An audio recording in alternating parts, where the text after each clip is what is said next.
అక్షయ తది నాడు బంగారం కొంటే లక్షలు కురుస్తాయా? బంగారం కొని తీరాలా? అసలు ఎందుకు ఈ అక్షయ తేదీ నాడు బంగారం కొనడం?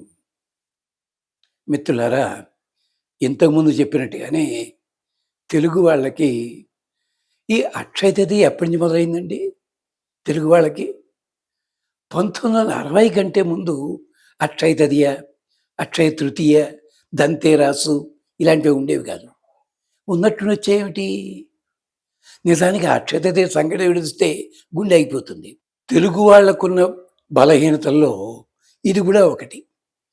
అక్షయ తదియ, ధనత్రయోదశి, మాలాధారణ, మరొకటేదో చేయడం, పితృదేవతల ఉత్సవము, తల్లుల ఉత్సవము, తండ్రుల ఉత్సవము 1960 కంటే ముందు ఎవళ్ళు చెయ్యగా తెలియదండి ఇది. ధనత్రయోదశి, అక్షయ తదియ, వీటికి పురాణంలో ఏం చెప్పారో ఎవళ్ళైనా చెప్తున్నారా? లేదు. ఉత్తర హిందూ దేశంలో నగల దుకాణాల వాళ్ళు, అలాగే మధ్యప్రదేశ్, గుజరాత్లో ఒక టైంలో ప్రారంభమయ్యాయి లాంటివి. అందుకని ఆ రోజుని కనుక బంగారం కొంటే లక్షలు కురుస్తాయి. ఎవరికి? షాపుల వాళ్ళకి, వీడికి కాదు. అక్షయ తది నాడు కానీ, ధనత్రయోదశి నాడు కానీ చేయాల్సిన మొట్టమొదటి పని ఏమిటో తెలుసునా? నీకు చేతనైనంత బంగారము దానము చెయ్యాలి. అంటే ఆ తదియ నాడు, ఆ మాసంలో, ఆ నక్షత్రం నాడు, ఆ తిథి నాడు నీవు దానం చేస్తే అక్షయముగా ఫలితము వస్తాయి. అది మనకి విష్ణు పురాణం చెప్పింది, మత్స్య పురాణం చెప్పింది, నారద పురాణం చెప్పింది, గరుడ పురాణం కూడా చెప్పింది. అన్నట్టు అక్షయ తేదీ నాడు ఏమేమిటి సంఘటనలు జరిగాయో మీకు తెలుసా? 15 కథలున్నాయి. 15 కథలు. ఈ కథలు ఇప్పుడు చెప్పను నేను. కథలు చెప్పుకుంటూ వెడితే చాలా టైం పడుతుంది. ఆ 15 కథల్లో కథ ఏమిటో తెలుసా? పరశురామ జయంతి. పరశురాముడు పుట్టాడు. ఆ రోజుని పుట్టినవాడు ఏం చేశాడు? దానములు చేయించాడు. ఇవాళ మీరు చెప్పులు గొడుగు వేసుకుంటున్నారే, ఈ చెప్పులు గొడుగు ఎప్పుడు పుట్టాయి తెలుసా? అక్షయ తది నాడే పుట్టాయి, జమదగ్ని వల్ల పుట్టాయి. ఇలాంటి కథలన్నీ ఉన్నాయి. ఇంతకీ అక్షయ తది నాడు ఏం చెయ్యాలి అంటే, పురాణం చెప్పింది దత్తం హుతం జప్తం అక్షయం భవతి. బాబు, నీకు చేతనైనంత దానము ఈరోజు ఇయ్యి, అక్షయమైన ఫలితం వస్తుంది నీకు. లేదు, భగవంతుడి గురించి ధ్యానం చెయ్యి. నువ్వు అంతవరకు రోజులు చేస్తున్నా, ధ్యానం చేస్తున్నా కూడా ఫలించని ఫలితాలు ఉంటాయి, వాటి వల్ల వస్తాయి. హోమము చెయ్యి. ఒక అరకిలో నెత్తితోటి హోమం చేస్తే అరకిలో వేస్ట్ అయింది అనుకోకు, దానికి తగ్గట్టుగా 5 రెట్ల ఫలితం నీకు లభిస్తుంది. ఇది విష్ణు పురాణం అయితే ఇంకా అందంగా చెప్పింది. ఇతర రోజుల్లో అక్షింతలతో పూజ చెయ్యకూడదు.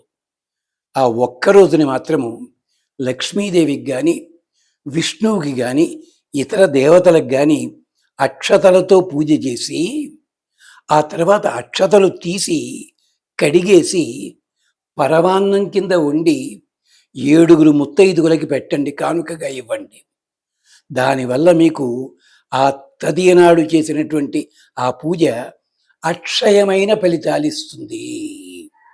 అలాగే మీకు చేతనైతే మీ ఇంట్లో పిల్లలకు కానీ, మీ బంధువులకు కానీ ఒక చిన్న రూపు, లక్ష్మీ రూపు కానుకగా ఇవ్వండి. ఆ కానుకగా ఇవ్వడానికే బంగారం షాప్కి కొనుక్కోవాలి. మనం ఏం చేస్తాం?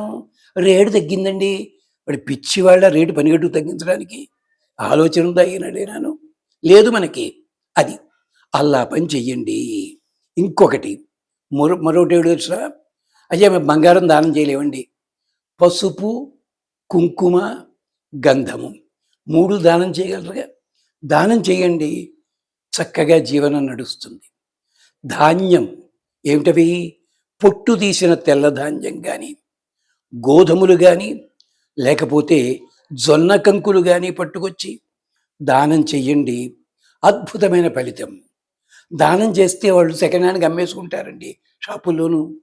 అయితే మేడ మీదకో, టెర్రస్ మీదకో వెళ్ళి పావురాలకి, కాకులకి ఇది జల్లండి.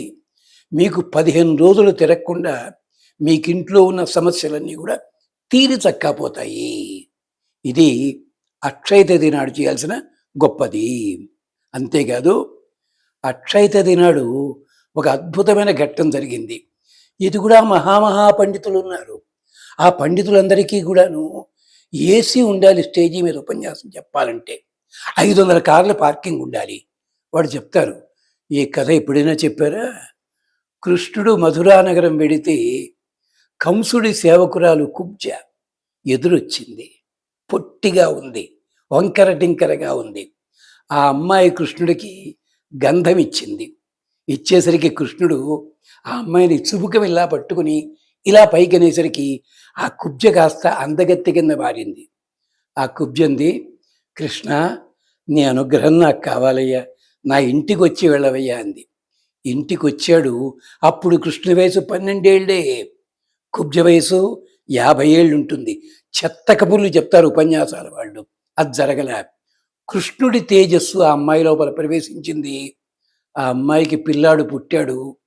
ఆ పిల్లవాడి పేరేమిటో తెలుసునా? విశోకుడు. ఎవరంటే పాండవులు కురుక్షేత్ర యుద్ధంలో భీముడికి అంగరక్షకుడు ఈ విశోకుడే. అందుకని అంచేత కుబ్జకి కృష్ణస్వామి వల్ల పుట్టిన విశోకుడు అతని 21 తరముల వరకు ఎవ్వడికీ శోకమన్నది లేదుట. అందుకని విశోకుడు. ఈ కథ విన్నారా? ఇది హరివంశంలో ఉంది, భాగవతంలో ఉంది. అక్షయ తది నాడు మనం ఇవ్వగలిగితే ఇలాంటి సంపద ఉంటుంది. అంతేకాదు ఇంకొకటి, కృతయుగ ప్రారంభము అక్షయ తది నాడే జరిగింది. అంచేత బాబు, మీరు బంగారం కొనుక్కుంటే డబ్బులుంటే కొనుక్కోండి, అప్పు చేసి మరీ కొనుక్కోండి, వద్దంటల్లా.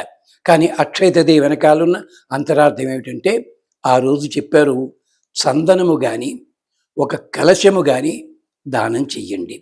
లేదు, నిన్న రాత్రి తోడుపెట్టిన పాలుంటాయి, ఆ పెరుగుతో పెరుగన్నము 11 మందికి ప్రసాదంలా పంచిపెట్టండి, మీకు అక్షయమైన ఫలితం వస్తుంది. అంతేకాదు ఇందాక చెప్పాను, పాదుకలు, వస్త్రము, గొడుగు, ఈ 3 కూడా దానం ఇవ్వండి. దానివల్ల మీకు అక్షయముగా ఫలితాలు లభిస్తాయి. స్వస్తి.